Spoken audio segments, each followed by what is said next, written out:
Indudablemente afloran las experiencias, esperanzas y aspiraciones de muchos años acumuladas, nacidas de aquella época de revolucionarios que implementaron la Constitución de 1940, todavía aplicable a procesos de transición democrática, aun y cuando algunas de sus cláusulas indican estructuras que deben ser atemperadas a los contextos sociales y económicos que enfrenta la nación cubana, principalmente las referidas al sistema de derecho relativo a las propiedades y a las relaciones mercantiles, administrativas y laborales. Al mismo tiempo, resultará muy valioso observar preceptos positivos en los sistemas de derecho que por la calidad de sus estructuras deben estar presentes en nuestra futura reforma constitucional, tales como el voto como un derecho, una obligación y una función del pueblo, nunca a favor de una oligarquía. También la forma de gobierno, específicamente republicana, democrática y representativa, a partir de la pluralidad de partidos políticos y la separación de los tres poderes del Estado. En cuanto al Poder Judicial, debe mantener su autonomía con la potestad de nombrar jueces y magistrados en correspondencia con sus capacidades y competencias, sin prerrogativas de pensamientos y posiciones políticas de los aspirantes a las funciones judiciales. La Corte Suprema, designada por el presidente y confirmada por el Senado, debe extinguir al totalitario Consejo de Estado y crear la ausente Corte de Garantías Sociales y Constitucionales, conocida como la Corte Constitucional, bajo la jurisdicción de la Corte Suprema, y en ese orden de ideas, la Corte Constitucional tendrá a su cargo la solución de los conflictos constitucionales. La nueva Constitución debe extinguir el monopolio sobre el ejercicio de la abogacía, según los principios básicos sobre las funciones de los abogados establecidos por la Oficina de Alto Comisionado de las Naciones Unidas, aprobado el 7 de septiembre de 1990. Desde el prisma y un naturalista y martiano, en nuestra opinión, la corriente emancipadora de la Revolución Cubana, fundada en 1955, titulada Revolución Democrática y Popular, ella misma se excluye de esta institución al actuar en contra de los principios y propósitos de la doctrina martiana respecto al concepto de revolución social como fuente de derecho. El referido estatuto titulado Ley Fundamental, con el propósito de ocultar al tiempo, de reprimir actos propios del derecho a la libertad política, entre otras figuras contrarias a los procesos revolucionarios,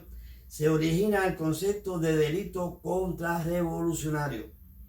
La Academia Cubana gestó entonces una teoría del pensamiento criminológico, estableciendo diferencias de conceptos sobre el delito político a los efectos de fabricar una doctrina sobre el delito contrarrevolucionario encaminada a desnaturalizar las figuras delictivas de carácter político, que se integrarían a partir de los hechos contra la seguridad del Estado. Desde entonces se le debía denominar delitos contrarrevolucionarios. En este orden de ideas, no existiría en Cuba procesos penales políticos ni presos políticos, sino procesos y presos contrarrevolucionarios. En ese contexto se impone la pena de muerte, que la Constitución de 1940 solo establece, según su artículo 25, para los miembros de las Fuerzas Armadas por delitos de carácter militar y las personas culpables de traición o de espionaje a favor del enemigo en tiempo de guerra con naciones extranjeras. El eje ideológico que sustentó la referida teoría sustentó que las conductas o hechos contrarios a la revolución no pueden considerarse delitos políticos, habida cuenta que estos tipos de actos políticos que informan las normas penales están encaminados a realizar cambios para la prosperidad social, y en consecuencia quienes realizarían tales hechos contra el Estado socialista no debían considerarse delitos políticos, pues contrariamente estarían actuando en contra del desarrollo social, y en consecuencia el concepto más adecuado es delito contrarrevolucionario. Saquen ustedes sus propias conclusiones. En ese contexto se impone la pena de muerte que la Constitución de 1940 solo establece, según su artículo 25, para los miembros de las Fuerzas Armadas por delitos de carácter militar y las personas culpables de traición o de espionaje a favor del enemigo en tiempo de guerra con naciones extranjeras. El eje ideológico que sustentó la referida teoría sostuvo que las conductas o hechos contrarios a la revolución no pueden considerarse delitos políticos, habida cuenta que estos tipos de actos políticos que informan las normas penales están encaminados a realizar cambios para la prosperidad social y en consecuencia quienes realizarían tales hechos contra el Estado socialista no debían considerarse delitos políticos, pues contrariamente estarían actuando en contra del desarrollo social y en consecuencia el concepto más adecuado es delito contrarrevolucionario. Pero el sistema socialista quería también crear y desarrollar un nuevo régimen de educación y control social capaz de garantizar el dominio ideológico de la población mediante el trabajo político con la ciudadanía, que consiste en tomar el control de la sociedad civil para adecuarla a los intereses gubernamentales que ya perfilaban hacia un Estado que se declaraba socialista. Asunto que trataremos en los siguientes epígrafes relacionados con el exterminio de la sociedad civil y la instalación de una sociedad política que en nombre de la sociedad apoya totalmente las disposiciones del único partido político en el poder.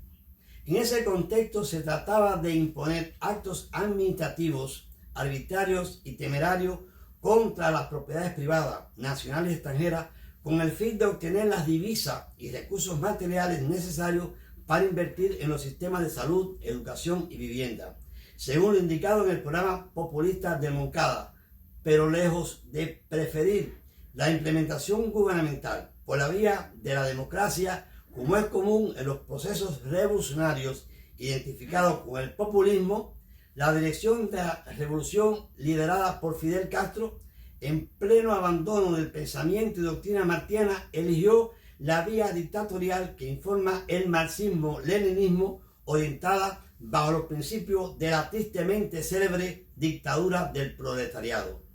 Todos estos actos totalitarios violaron límites jurídicos en armonía con los principios y valores del constitucionalismo democrático establecido en los artículos 285 y 286 con relación al 149 de la Constitución de 1940 respecto al procedimiento para realizar cualquier cambio constitucional con la ausencia del presidente de la República. En ese orden de ideas, los actos jurídicos realizados a tenor de la inapropiada Ley 1 y la Ley Fundamental de febrero de 1959 resultan hechos emanados por un poder de facto y no de jure, al no cumplirse las debidas formalidades constitucionales sin la ratificación popular del soberano. Por tanto, un régimen contrario al concepto que nos proporciona la doctrina martiana sobre las revoluciones sociales como fuente de derecho para constituirse como un gobierno legítimo. Literalmente, se desconoció el vigor de la Carta Magna de 1940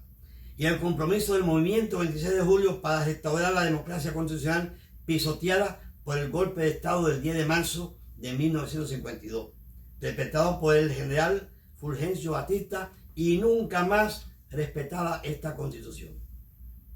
Coincido con el profesor constitucionalista y compatriota Fernández Estrada, cito textualmente: la desviación trascendental de la Ley Fundamental de 1959 de los postulados centrales que sostuvieron al Estado de 1940 a 1952 es una de las razones por las que hoy todavía la Constitución de 1940 es considerada una ley de leyes en suspenso,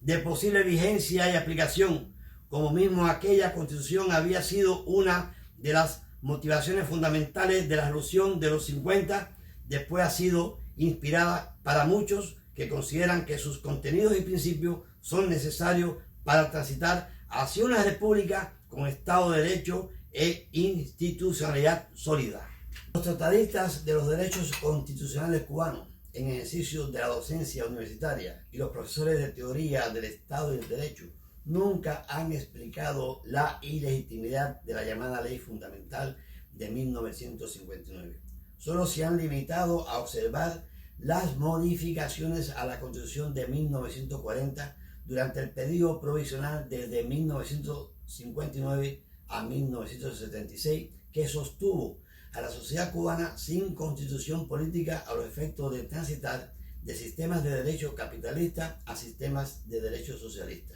de corte marxista-leninista. En ese contexto histórico, la sociedad cubana, como laboratorio de la economía política que informa el utópico socialismo científico por la vía de la dictadura del proletariado, ha demostrado que las estructuras constitucionales implementadas no han funcionado debidamente. Estos juicios o criterios están probados en la práctica mediante las ineficaces constituciones de 1976 y 2019. No se trata ahora de cuestionar a héroes y mártires de la patria de una u otra ideología y posiciones políticas. Se trata de reconocer que las estructuras constitucionales socialistas han carecido de bases económicas y sociales científicas. La función de la política es organizar a los poderes del Estado. Una vez formada la Constitución, los partidos políticos deben subordinarse a los poderes del Estado. Recuerdo la frase del ilustre filósofo y naturalista Platón, tratadista de derecho natural, que sostuvo y observó: cuando la política entra por la puerta principal, los derechos salen por las ventanas. Mi desempeño académico a partir de 1990, con el desmoronamiento del sistema socialista en Europa, ha estado dedicado a los temas sobre los derechos económicos y sociales, sin importarme apasionamiento político alguno. Los hechos históricos podrán haber sido de una forma u otra. Lo real es que los problemas de la patria requieren cambios.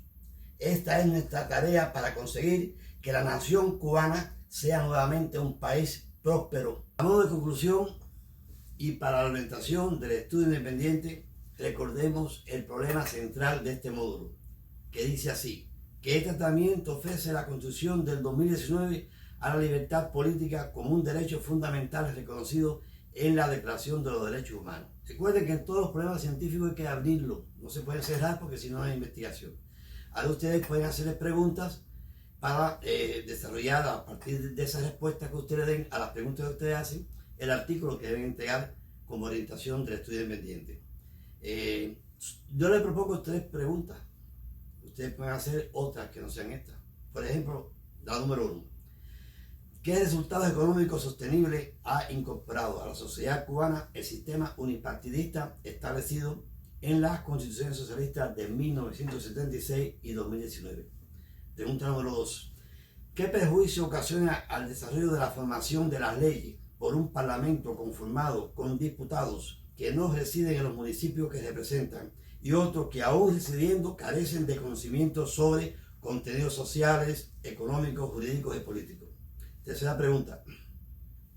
¿Cuáles son las debilidades y perjuicios ideológicos que representa el monopolio de la enseñanza por el Estado